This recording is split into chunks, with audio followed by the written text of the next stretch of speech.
欢迎回到阿珂在路上的频道。我现在呢租了一辆大众朗逸，租了31天，价格呢是2539，也就是82块钱一天啊，就正式开启我东北的自驾之旅啦。下一站呢就是前往丹东。说起丹东，可能知道人不多啊，但是说起鸭绿江的话，就可谓是家喻户晓了。丹东呢，就是地处于中朝边界，隔着鸭绿江呢，眺望朝鲜的经济特区新义州，也就是他们的第4大城市。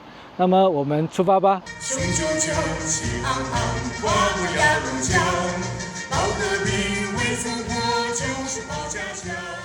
丹东原称安东，面积15289平方公里，人口209万，为鸭绿江汇入黄河的出海口，也是中国最北的海岸。属暖温带湿润季风气候，冬无严寒，夏无酷暑，俗称江海明珠，北国江南。东与朝鲜的新义州隔江相望，承接了朝鲜进出口贸易的80%，也是前往朝鲜旅行首选的集散地。当年闯东关越过山海关途经丹东的大部分人都选择留在了这里也是万里长城的最东端。究竟丹东的防洪在中国火出了圈，而我恰逢此时来到了丹东，来看看这教科级别的防洪城市。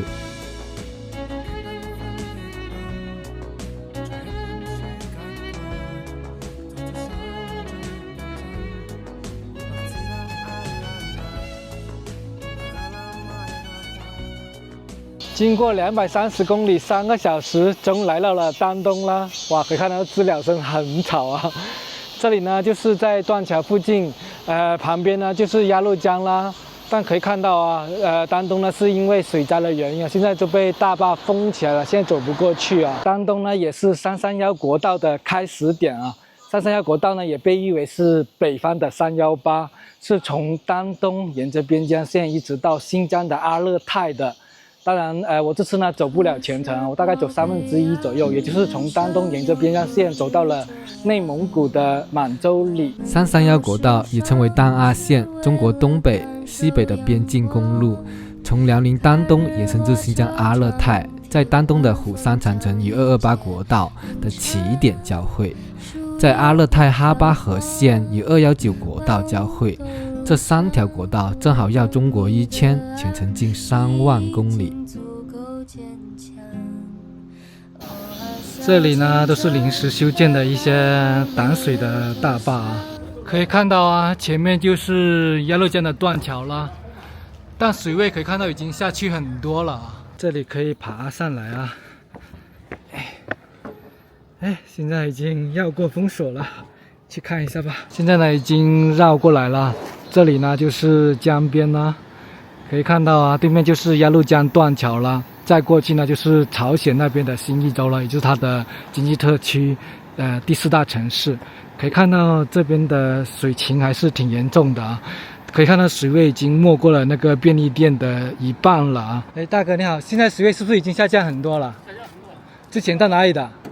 那个台儿都上去了。哦，到那个台上面的。台儿上1半了。哦，这么夸张的？你觉得明天能不能全部下去呢？差不多明天。哦，那太好了。在江附近找了一个宾馆，一个大床房，价格呢是88人民币。由于江边的旅游景点呢都被大坝封起来了，所以说呢来城市旁边的一个公园玩吧。这边公共区域停车好像都是免费的。现在来到了锦江山公园，这里呢距离鸭绿江就只有1.8公里啊，很近的啊。是一个非常休闲的市民公园啊，在这里呢也是存放着辽东的解放纪念塔和抗美援朝的烈士陵园。阳光下蜻蜓飞过来，一片片绿油油的稻田，水彩蜡笔和万花筒划拨出天边的那条彩虹。哇，行走在这里呢，真的有塞外江南的感觉啊！可以看到这里呢，柳树成荫，也是小桥流水啊。中国特色啊，广场舞，整个广场全部都是跳广场舞。盼望着假期，盼望着明天，盼望长大的童年。万里长城西起嘉峪关，东至山海关，这是连小学生都知道的常识。然后随着近代考古的发现了虎山长城，这个常识可能要被推翻了，从东至山海关要改成东至鸭绿江了。那么我们就一起去看一看万里长城的最东端，隔着鸭绿江眺望朝鲜的虎山长城。它距离丹东市区呢只有20公里。那么我们出发吧。虎山长城为228国道的起点，丹东的宽甸满族自治县，也是中朝水陆边界距离最近的地方，距离朝鲜只有1步之遥。在明史记载，中明之士，边防慎重，东起鸭绿江，西抵嘉峪，就提及了长城的最东端，也就是现在的虎山长城。它始建于明宪宗成化5年，是为了防范崛起的女真及海上外敌的入侵。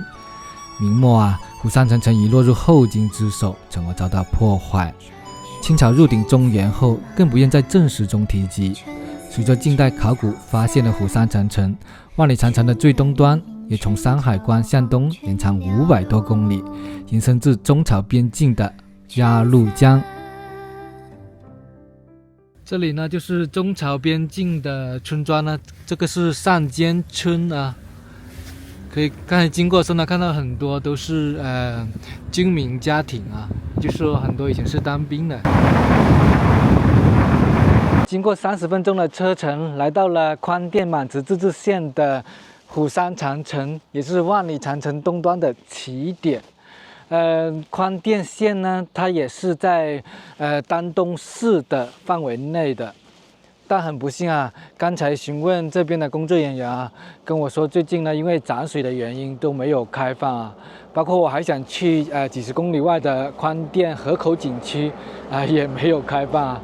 不过这呢也是旅行的魅力啊，充满了不确定因素。想吃点什么？老板你好啊，想问一下这个虎山长城今天开门吗？不开。哦，那什么时候？涨水了。涨水了哦。关了多久了？关好几天了，好几天现在都封锁了。哦，有没有说什么时候开门？有没有通知啊？哪有没有？没有。没地方涨水。哦，涨水了。受不了。哦，好吧。你想吃点什么？我炖水饺炒啥的？有什么推荐的？啊？有什么推荐？炒啥子呀？炒啥子？炒叉子是啥？炒啥是玉米做的？玉米做的这个。啊，好啊好啊，玉米条。吃点这个。啊好，玉米条啊。好，你坐一会儿，坐一会儿啊。我码一码啊。你是满族吗？我们对满族县。哦，满族。对，我看这边是满族自治县嘛。对。是我那原送的。那这边是你们种的那个庄稼？玉米对。哦，玉米地。炒子啊，就是炒面啊，一份呢15块钱。还行，就是有点油，没什么味道。这里有明长城的介绍啊。这边说的是东起鸭绿江，西至嘉峪关，连绵6000余公里，是占中国长城的41%的。现在好像是真的也不开门，那么也只能这样子了，就开车回市区了。现在呢已经回到了市区啊。现在我所在位置呢，月亮岛，就是在鸭绿江中间的一个岛啊。可以看到建筑风格呢，有点类似于海南儋州的海花岛，不知道是不是也是恒大投资建设的。哇，在这边呢就可以很清楚的看到了朝鲜那边了，朝鲜的新义州就在那一边。可以看到现在的河水已经降下去了啊，对面的那个房子都露出来了。因为我在视频上面看，当时就是水位上涨的时候，好像是把大部分的朝鲜那边的那个房屋都给淹了啊。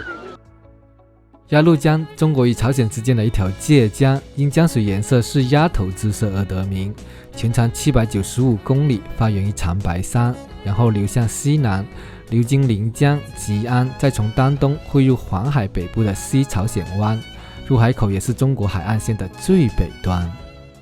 可以看到鸭绿江对面就是朝鲜新义州的这一块区域都是停船只的和修理船只的，看起来都很破旧了啊。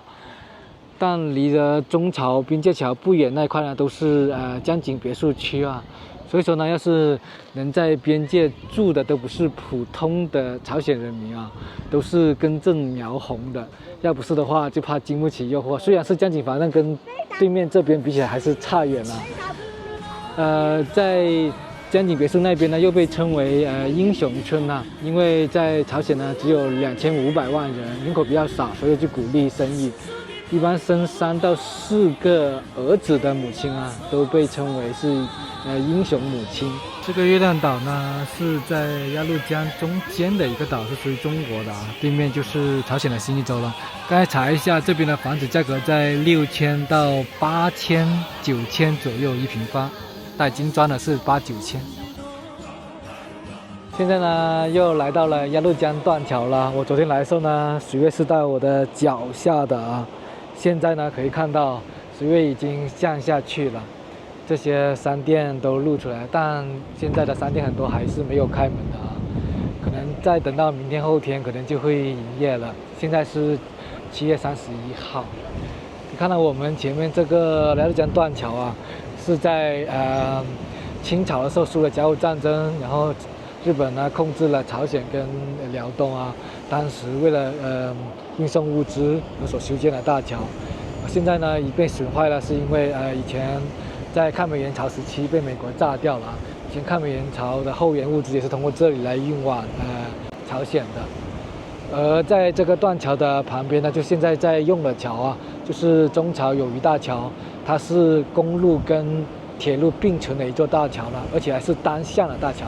什么概念？单向就是比如单号呢，它就只能来中国这边，然后双号就只能是去朝鲜那一边的啊。而且呢，这座桥对朝鲜来说是非常的重要的。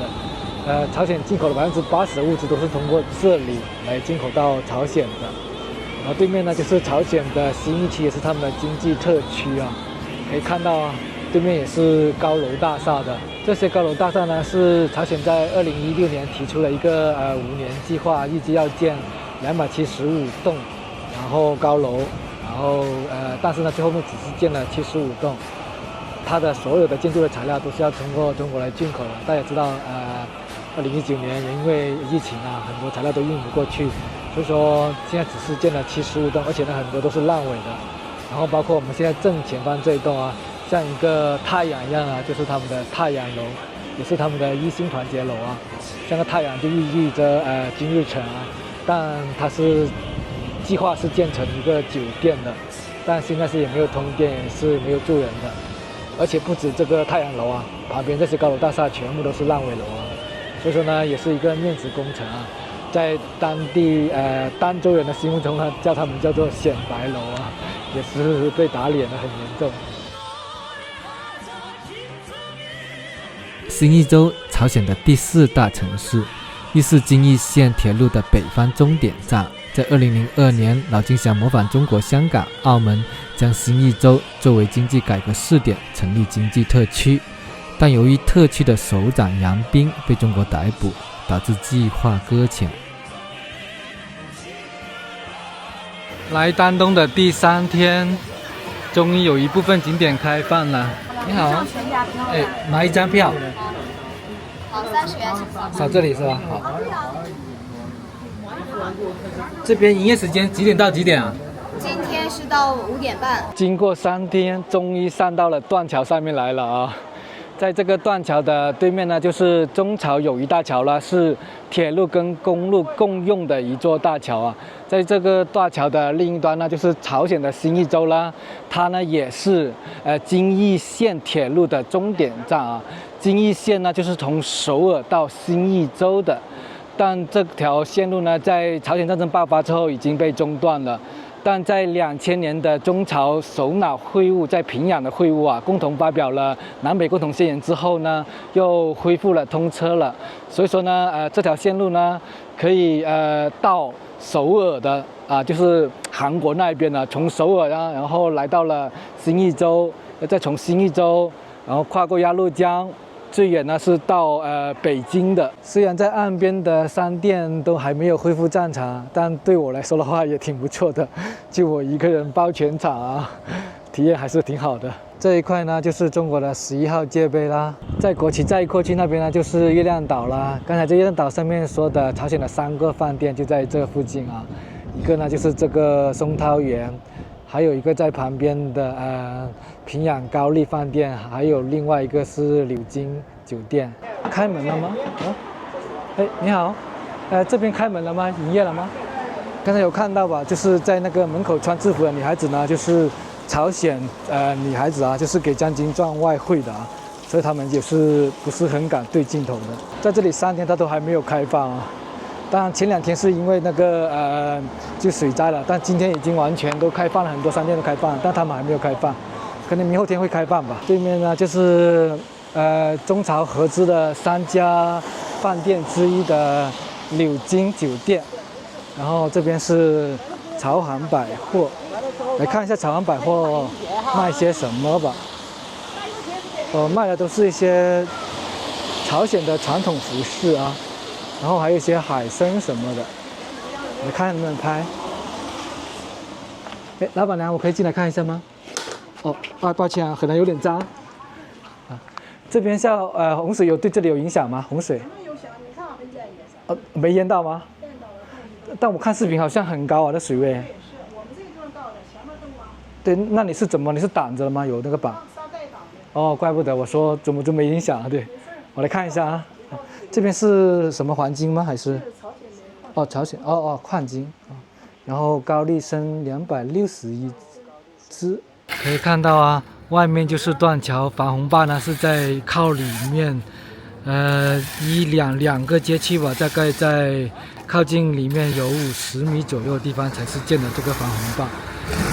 大家对这个防洪坝的建造呢存在很多争议的，但我查了资料呢，说的是在民国1927年的时候张作霖下令建造的啊，但后面在伪满洲时期的时候，因为张作霖时期好像建的不是那么的好质量，那个日本人又修建过了。当然那个时候的长度也没那么长的，这个肯定是在90年代的时候又重新再加固过的。可以看到这个就是防洪坝的那个工作原理了。这个防洪坝它是修靠近晋民区这边的，而不是靠近沿江那一边的啊。所以说靠着沿江那边还是有被淹的风险的。你看到这个高度也是不一样的。但呢，它这边是留了出口的，不是完全封死的。你看这边呢，就是有那个凹槽，是可以把那些铁板插进去的。可以看到啊，这个防洪坝的高度也是可以调的。这边都是有这些凹槽了，可以插进去，然后把那个板给固定住的。就是用一个铁柱加上木桩，而且是2层的木桩这样隔开的。2层木桩的中间呢，再放着就是这些泥土。今天中午呢是在断桥的右手边那边呢已经完全没有水了，但可以看到它的右手边这边还是很多水。我本来想着下午来这边拍一个日落的，结果天气不是太好。我本来呢是想去吃我中午说了那3家朝鲜有股份的那3家饭店的，但由于汛情啊，所以说还是没有开放，就退而求其次。来吃这个泉州饭馆，是一个连锁的，它总店呢是在延吉那一边的，这么大，比我的脸还大，价格才18块钱，然后还点了一个米酒啊，价格是19，也是说他们总店酿的，是田园玉米啊酿的米酒，试一下。酸甜口的，有一点点绵密，还是挺好入口的。我还点了一份烤明太鱼，这个是36，还没上。我先来试一下他们的冷面。哦，谢谢。已经上了啊。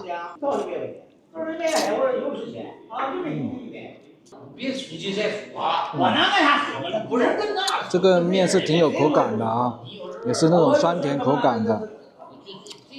还是挺不错的。来试一下他们的明太鱼。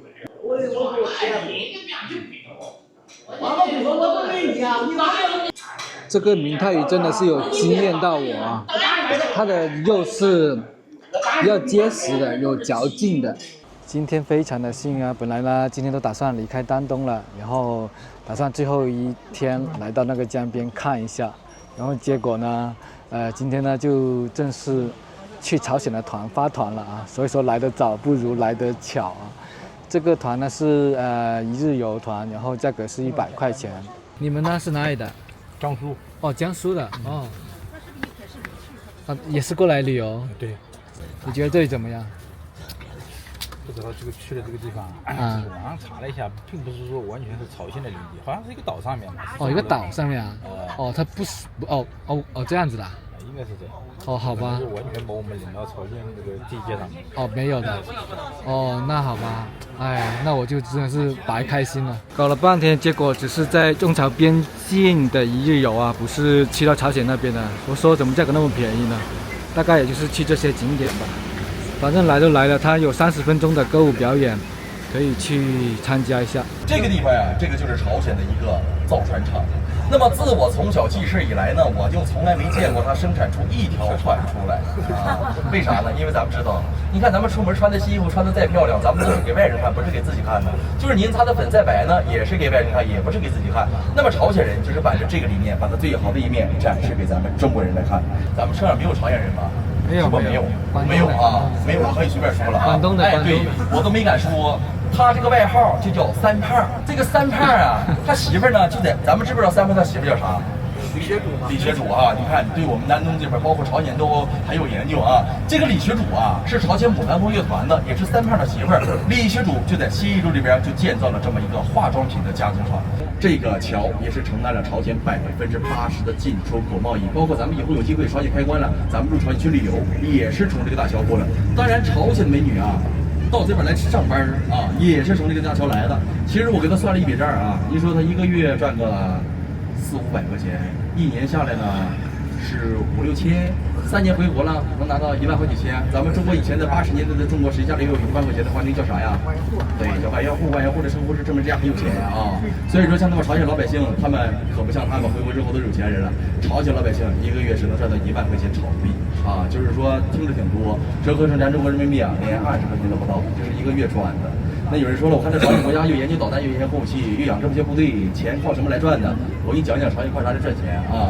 说朝鲜这个国家呢，靠什么来赚钱呢？靠什么来增加朝鲜国家的财政收入？那就是朝鲜的矿石金，就是从朝鲜这个厂子里出来了朝鲜的黄金，折合成咱们中国人民币啊，10多块钱左右一克。哎，那有人说了，你10多块钱一克，你在中国买黄金啊？你买铁能买出多少来啊？那朝鲜黄金跟咱中国黄金有点不一样啊。咱们知道，咱们中国的黄金都是3个9、4个9，那个叫千足金，也叫万足金。朝鲜这国家，咱们知道它技术落后，它也不会向别的国家去学习，所以说只有自己在建国，它只能把黄金的提纯量提升到30%左右。所以说它的纯度不够，就必须要硬。那70%嘛是2氧化硅跟氦。那么在我们丹东流行这么一句话，叫大金链子、小手表，一天3顿小烧烤，说的就是我们丹东啊。我发现丹东人挺有钱的，我看那小年轻人大金链、大手袋，我说大哥，您看他戴这个东西不一定戴的是中国黄金，他可能戴的是朝鲜金。所以说您别以为我们丹东人多有钱，其实黄金这东西吧，咱们谁家都有。为啥一般出门不戴？首先第一个，咱们中国的黄金比较软，一碰就变形了，会一修欠巴的。再一个，怕别人惦记偷了抢了。我跟我妈说过，我说妈，你要出门的话遇到抢劫的啊，你不用心疼，他不稀罕吗？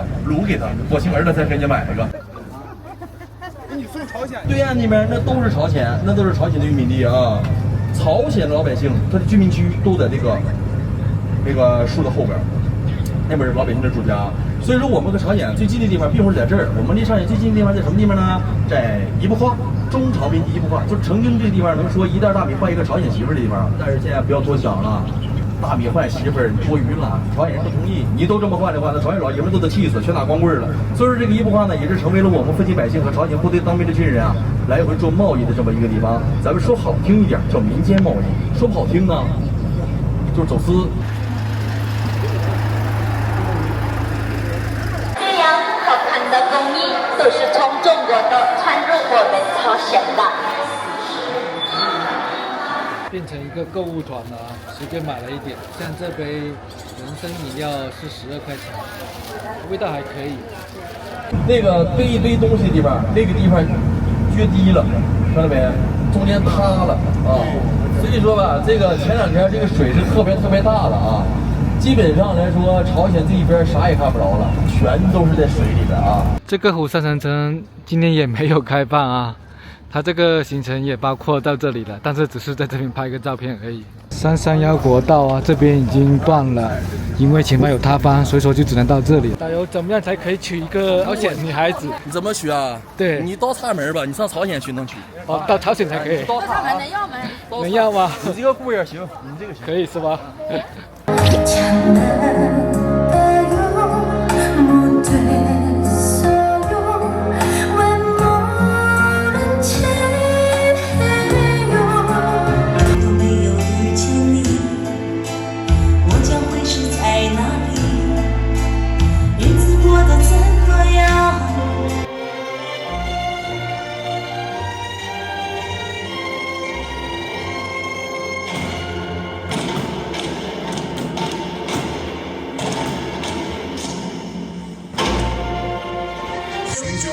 气昂昂，跨过鸭绿江，到和平未曾破，就是保家乡。